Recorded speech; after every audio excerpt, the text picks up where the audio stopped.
হাতে সময় কম থাকলে সকালে বাচ্চাদের স্কুলের টিফিনে বা সকালে বাড়িতে ব্রেকফাস্টে আলু ও আটা দিয়ে বানিয়ে ফেলুন সহজ ও খুব কম সময়ে একটা স্বাস্থ্যকর রেসিপি। খেতে কিন্তু ফাটাফাটি লাগে। নমস্কার বন্ধুরা, ভাই বোনের হেসেল ঘরে সবাইকে স্বাগত। আজ আমি বানাবো আলু ও আটা দিয়ে মজাদার একটা রেসিপি। ভিডিওটিকেও স্কিপ করবেন না, পুরো ভিডিওটি দেখার জন্য অনুরোধ রইল। এই রেসিপিটার জন্য আমি একটা ব্যাটার বানাবো, তার জন্য একটা বোল নিয়ে নিলাম।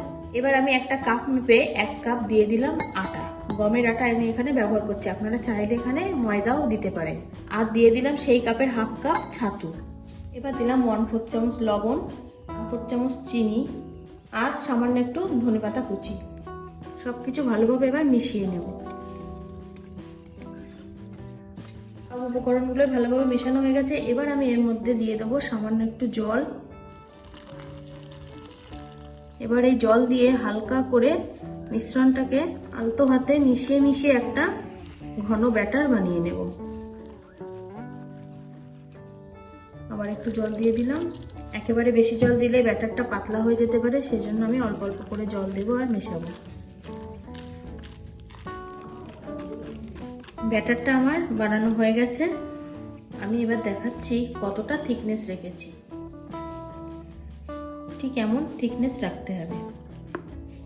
এবার আমি এটা 10 মিনিটের জন্য ঢাকা দিয়ে রেখে দিলাম। ব্যাটারটা 10 মিনিট রেস্টে থাক, ততক্ষণ আমি একটা পুর বানিয়ে নেব। গ্যাসে কড়াই বসিয়ে দিয়েছি, কড়াইতে দিয়ে দিলাম 2 চামচ মতো সর্ষের তেল। তেলটা গরম হয়ে গেছে, এখন আমি এর মধ্যে দিয়ে দেব একটা বড় মাপের পেঁয়াজ কুচি। পেঁয়াজটা তেলের সাথে একটু নাড়াচাড়া করে নেব। পেঁয়াজটা 1 মিনিট মতো তেলে নাড়াচাড়া করে নিয়েছি। এবার আমি এর মধ্যে দিয়ে দেবো একটা বড় মাপের টমেটো কুচি। টমেটোটাও তেলের সাথে একটু নাড়াচাড়া করে নেব। টমেটো এবং পেঁয়াজটা তাড়াতাড়ি নরম হওয়ার জন্য দিয়ে দিলাম সামান্য একটু লবণ। ভালোভাবে তেলের সাথে এবার এটা নাড়াচাড়া করে নেব। পেঁয়াজ এবং টমেটোটা নরম হয়ে গেছে, এখন আমি এর মধ্যে দিয়ে দেবো 1/2 চামচ গ্রেট করা আদা। চাইলে এখানে আপনারা আদাটাকে কুচি কুচি করে কেটেও নিতে পারেন, আমি এখানে গ্রেট করে নিয়েছি। আর দিয়ে দিলাম 1 চামচ কাঁচা লঙ্কা কুচি। এটা তেলের সাথে ভালোভাবে নাড়াচাড়া করে নেব। লঙ্কাটা এখানে আপনারা নিজেদের স্বাদ বুঝে কম বা বেশি করতে পারেন। সব কিছু তেলের সাথে ভালোভাবে বেশ একটু কষিয়ে নিয়েছি। এবার আমি দিয়ে দেব সিদ্ধ করা আলু। আগে থেকে আমি এটা সিদ্ধ করে রেখেছি। এবার আমি এটা ভালোভাবে ভেঙে এর মধ্যে দিয়ে দিলাম। এখানে আমি 3টে আলু ব্যবহার করছি। সব কিছুর সাথে আলুটাও ভালোভাবে মিশিয়ে নিই।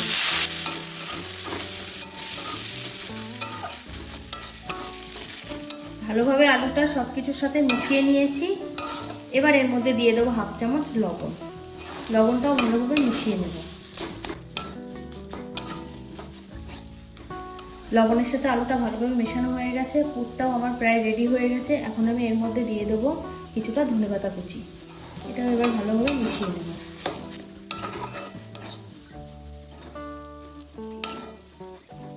পুরটা পুরোপুরি আমার রেডি হয়ে গেছে। এখন আমি এটা নামিয়ে নেব।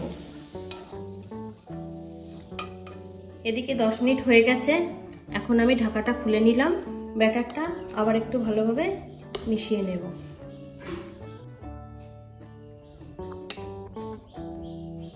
গ্যাসে এবার তাওয়া বসিয়ে দিয়েছি। এবার এর মধ্যে দিয়ে দিলাম 2 চামচ মতো সাদা তেল। তেলটা গরম হয়ে গেছে, এখন আমি এর মধ্যে দিয়ে দিলাম 2 হাতা ব্যাটার। ব্যাটারটাকে চারিদিকে এইভাবে ছড়িয়ে দেব।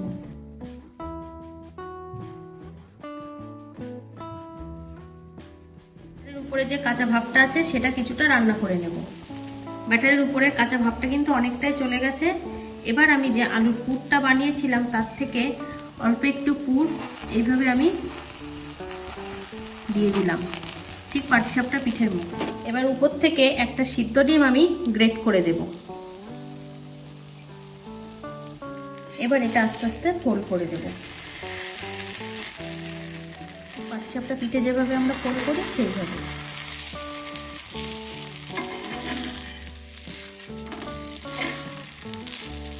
একটা রোল বানানো হয়ে গেছে, আমি এবার এটা তেল থেকে তুলে নিলাম। এইভাবে আমি বাকিগুলো বানিয়ে নেব।